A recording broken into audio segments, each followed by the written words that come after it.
YS Jaganmohan Reddy ముఖ్యమంత్రిగా ఉన్న సమయంలో ఆంధ్రప్రదేశ్లో మద్యం కుంభకోణం జరిగింది అనేటువంటి ఆరోపణలు ఆయన ఎదుర్కొంటున్నటువంటి నేపథ్యంలో మద్యం కుంభకోణం మీద ఇప్పుడు ఒక చిత్రం తెరకెక్కబోతోంది.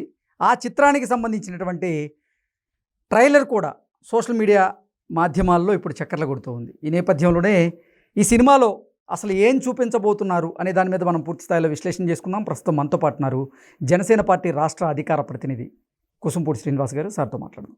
సార్ నమస్తే సార్. నమస్తే అండి. ఆంధ్రప్రదేశ్లో జరిగినటువంటి మద్యం కుంభకోణం దేశవ్యాప్తంగా చర్చనీయాంశంగా మారినటువంటి నేపథ్యంలో ఆ మద్యం కుంభకోణం మీద ఇప్పుడు ఒక సినిమా తీయబోతున్నారు. ఆ సినిమాకి సంబంధించినటువంటి ట్రైలర్ కూడా సోషల్ మీడియాలో చక్కర్లు కొడుతూ ఉంది. ఏంటి అసలు ఈ సినిమాలో ఎటువంటి అంశాలను ప్రధానంగా చూపించేటువంటి అవకాశం ఉంది? మద్యం కుంభకోణం ఎలా జరిగింది, ఎంత పెద్ద మొత్తంలో దోచుకున్నారనేది చూపించేటువంటి అవకాశం ఉందా, లేదంటే అరెస్టులకు సంబంధించిన అంశాన్ని కూడా చూపించేటువంటి అవకాశం ఉందా అంటే ఏం చెప్తారు? కృష్ణ గారు, నేను అనుకోవడం సినిమా ఎవరు తీస్తున్నారో, దాని ప్రొడ్యూసర్స్ ఎవరో, డైరెక్టర్ ఎవరో మనకు తెలియదు. సరే, మీరు చూసినట్టుగానే నేను చూశాను. అది దీని ఏమంటారు, ట్రైలర్ మంచి సాహసం. దానికి అంటే కొన్ని సినిమాలు ఉంటాయండి, సమాజంలో ఒక చైతన్యం రేకెత్తించేటువంటి సినిమాలు కొన్ని ఉంటాయి. అంటే ప్రజలకు ఒక అవగాహన రప్పించేటువంటి సినిమాలు. ఇప్పుడు మనకి ఈ మధ్యకాలంలో కాశ్మీర్ ఫైల్స్ అనేది అప్పట్లో మంచి సంచలనం సృష్టించింది. బట్ ఇదే ఓటీటీ ప్లాట్ఫామ్లో రిలీజ్ చేస్తున్నారు అన్నట్టుగా మీరు అంటున్నారు.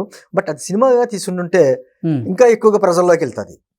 ఎందుకంటే కృష్ణ గారు, 2019 ఎలక్షన్స్కి ముందు జగన్మోహన్ రెడ్డి గారు అధికారంలో రావడానికి చేసే ప్రయత్నంలో భాగంగా చేసినటువంటి అనేక హామీల్లో మద్యపాన నిషేధం అన్నది ప్రధానమైనటువంటిది. ఆయన ఏం చెప్పుకుంటూ వచ్చాడు, నేను మద్యపాన నిషేధం చేస్తాను అధికారంలోకి వచ్చిన వెంటనే అన్నాడు. అధికారంలోకి వచ్చిన తర్వాత ఏమన్నాడు, పూర్తి స్థాయిలో మద్యపాన నిషేధం చేసే మళ్ళీ ఓట్లు అడుగుతామన్నాడు.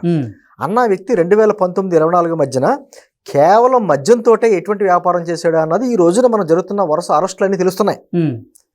ఏపీ లిక్కర్ స్కామ్ ఎంత ఉందా? ఇప్పుడు ఏపీ లిక్కర్ ఫైల్స్ ఏమైనా ఏం పెట్టారో టైటిల్ నాకు తెలియదు, కానీ నిజంగా ఆంధ్రప్రదేశ్లో జరిగినటువంటి ఆ లిక్కర్ స్కాము దేశవ్యాప్తంగా సంచలనం. అవును, మామూలుగా సిట్ అధికారులు చెప్పింది ఏదో 3,500 కోట్ల రూపాయలు అని చెప్పేసి అంటున్నారు, కానీ నిజంగా అది కొన్ని వేల కోట్లు. వాళ్ళు చెప్తున్న ప్రభుత్వ లెక్కల ప్రకారం కంటే 15-20 రెట్లు పెద్దనటువంటి కుంభకోణం. మనకి ఈ మధ్యకాలంలో ఢిల్లీ లిక్కర్ స్కామ్ కూడా మనకు బాగా తెలుసు. దాని ముందు ఇది అలా ఏపీ లిక్కర్ స్కామ్ ముందు ఢిల్లీ లిక్కర్ స్కామ్ చాలా చిన్నదే, జుజుబీ అంటారు అసలు ఇంత. అటువంటి దాని విషయంలోనే ఢిల్లీ ముఖ్యమంత్రి గారు, ఢిల్లీ ఉప ముఖ్యమంత్రి గారు, బీఆర్ఎస్ నాయకురాలు కవిత, వీళ్ళందరూ జైలు జీతం అనుభవించారు, బయటకు వచ్చారు. అటువంటిది ఏపీ లిక్కర్ స్కామ్ ఈ విషయం బయటకు వచ్చిన తర్వాత ఎంతమంది వచ్చారండి ఆర్టిస్టులు? నేను కూడా ఇలా సినిమా తీస్తున్నారంటే భారీ బడ్జెట్ ఇలా తీయాలి, అంతమంది ఆర్టిస్టులు పెట్టుకోవాలి, ఒకరు కాదు కదా. వీళ్ళంతా అంటే జగన్మోహన్ రెడ్డి గారి భార్య, తర్వాత అధికారులు, దాంతోపాటు వాళ్ళ రాజకీయ నాయకులు. ఇప్పుడు రాజకేశ్ రెడ్డి పేరు మనకు అసలు లెక్కర్ మొన్నటి వరకు మనకు తెలియదు. అతను కూడా అన్నాడు అరెస్ట్ చేసేటప్పుడు, A1గా ఉన్నా కూడా, అసలు నాకు రాజకీయాలతో సంబంధం ఏంటి, నేను ఐటీ విభాగానికి చెందిన వ్యక్తిని, నాకు సంబంధం ఏంటి అన్నాడు.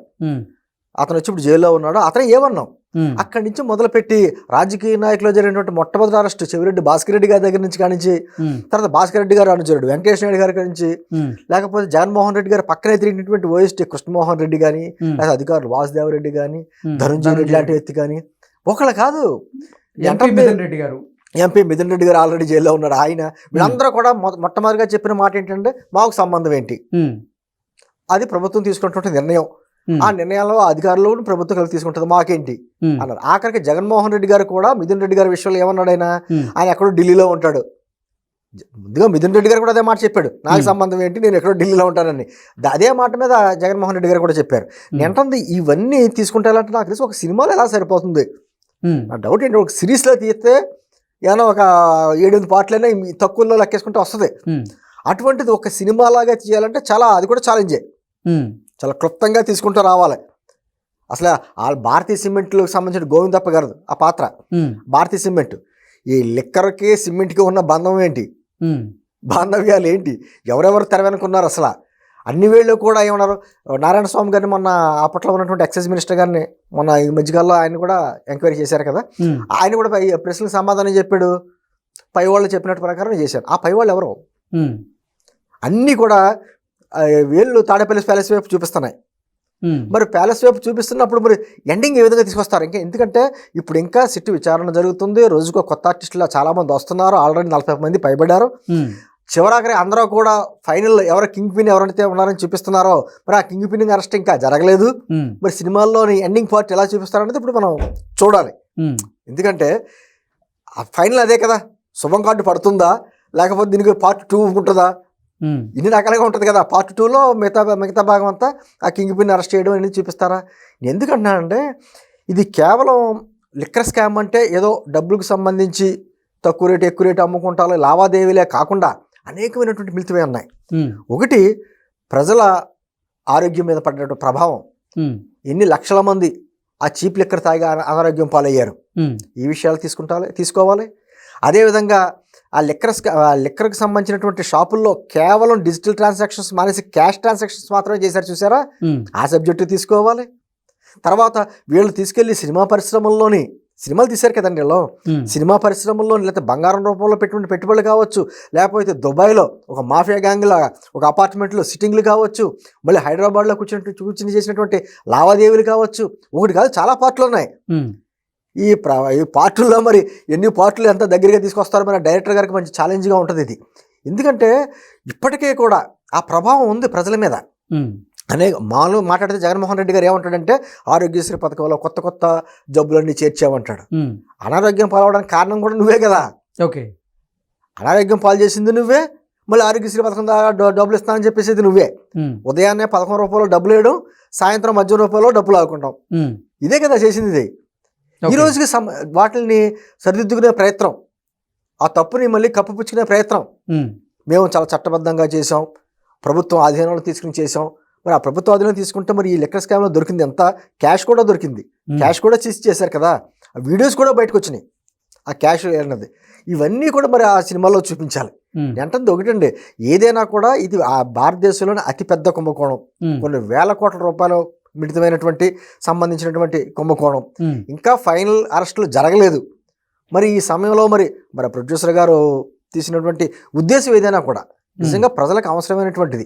అంటే మనం ఎన్నుకోబోయేటువంటి నాయకులు ఎటువంటి వ్యక్తులు ఎన్నుకోవాలి, వాళ్ళ మాయ మాటలను నమ్మి ఎన్నుకుంటే ఎటువంటి పరిస్థితులు వస్తాయి, వాళ్ళు ఇచ్చే పథకాలు బటన్ నొక్కి ఇచ్చేటువంటి పథకాల మీద ఆధారపడితే ఎటువంటి పరిస్థితులు ఏర్పడతాయి, మన బిడ్డల భవిష్యత్తు ఏంటి, మన ఆరోగ్యాల భవిష్యత్తు, ఇవన్నీ కూడా ఇన్ని రకాలైన అంశాలన్నీ ఉంటాయి. సామాజిక అంశాలు ఉంటాయి, ఆర్థిక అంశాలు ఉంటాయి, ఇవి జరిగినటువంటి మాఫియా గ్యాంగ్ ఇవన్నీ ఉంటాయి. నేను అంటుంది అందుకనే ఇప్పుడు మద్యం కుంభకోణం నేపథ్యంలో తెరకెక్కబోతున్నటువంటి ఈ సినిమాలో అంటే మద్యం కుంభకోణంలో త్వరలో జగన్మోహన్ రెడ్డి అరెస్ట్ ఖాయం అనేటువంటి ప్రచారం జరుగుతున్న నేపథ్యంలో దాన్ని కూడా చూపించేటువంటి అవకాశం ఉంటుందంటారు. అదే అంటాను, ఇంకా అరెస్ట్ జరగలేదు కాబట్టి. జనరల్గా అయితే అరెస్ట్ జరగలేదు, జరిగిన సంఘటనలు చూపిస్తారా, జరగబోయేది కూడా చూపిస్తారా అన్నది మనం వేచి చూడాలి. మరి డైరెక్టర్ గారు ఎలాగా ముగింపించాడో మనకు తెలీదు. లేకపోతే కంటిన్యూగా సెకండ్ ఎపిసోడ్ వస్తుందని చెప్పి చెప్తారా, అది కూడా చూడాలి కదా. AP liquor scam, liquor files 1, liquor files 2 అనే టైటిల్లో పెట్టి సెకండ్ పార్ట్ కూడా చూపించవచ్చు. ఎందుకంటే చూసుకున్నట్లయితే మీరు ఇందాక చెప్పిన దాని ప్రకారంగా జగన్మోహన్ రెడ్డి గారు ఎన్నికల హామీల్లో భాగంగా 2019కి ముందు నేను ఆంధ్రప్రదేశ్లో మద్యపాన నిషేధం చేసి తీరుతాను అంటూ ఆయన ఇచ్చినటువంటి మాటనే తీసుకొని దాని ద్వారా ట్రైలర్ కట్ చేశారు. అదే కరెక్టే కదండి, ఆయన చెప్పినటువంటి హామీ. మాట్లాడితే ఏమంటే జగన్మోహన్ రెడ్డి గారు వాళ్ళ మేనిఫెస్టోలో కూడా మద్యపాన నిషేధం అనేది రాశారు.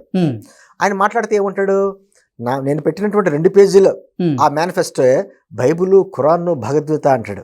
మరి అటువంటి వ్యక్తి ఇలాగా మాట తప్పడం అంటే మరి ఆ 3 గ్రంథాలని లేకపోతే అందరినీ కూడా అవమానపరిచినట్టే కదా. ఇప్పటికీ కూడా అతను ఏంటంటే సమర్థించుకుంటున్నాను. అది అంటే నాకు తెలియకుండా తప్పు జరిగిందనో ఏదైనా తప్పించుకునే మార్గం చేయట్లేదు, మేము అద్భుతంగా చేసాం లిక్కర్ స్కామ్ అని చెప్తున్నారు.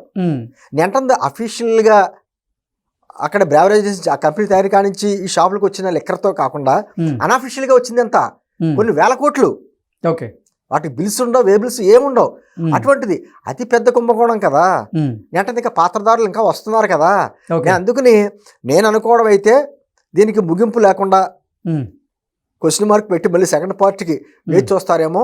అంటే ఏది ఏమైనా కూడా ఒక అద్భుతమైనటువంటి ఒక అంశం ఆ తీసుకున్న అంశం ఏంటంటే ప్రజలను చైతన్యపరిచేటువంటి అంశం నిజంగా సినిమా రూపంలో వచ్చిందంటే ఇంకా బాగుండేది. అంటే సామాన్య ప్రజలకు కూడా తెలిసేది. ఓటీటీ చాలా కొద్దిమంది చూస్తూ ఉంటారు కదా, సోషల్ మీడియాలో చాలా మంది వచ్చేస్తుందండి, ఓటీటీలో విడుదలైన ప్రతి మూవీని కూడా చూసేటువంటి పరిస్థితి పరిస్థితి ఉంది. కానీ ఎక్కువ మందికి రీచ్ అయ్యేద్దేమో. వాళ్ళకున్న పరిధులను బట్టి వాళ్ళు చేసుకుంటూ వెళ్తారు.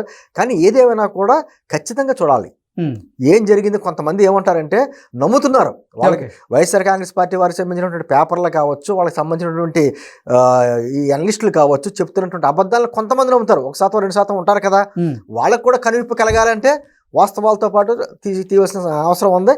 కరెక్ట్ సమయంలో ప్రజలకి అర్థమయ్యే రీతిలో వాళ్ళు చెప్తున్న అబద్ధాలన్నిటికీ నిజం ఏంటి అనేది వాస్తవాలు చూపించే చిత్రంగా తీస్తున్నారంటే నిజంగా అభినందించాలి. యూనిట్ని ఖచ్చితంగా సక్సెస్ అవుద్ది, అందరికీ రీచ్ అవుద్ది. Okay sir, thank you so much.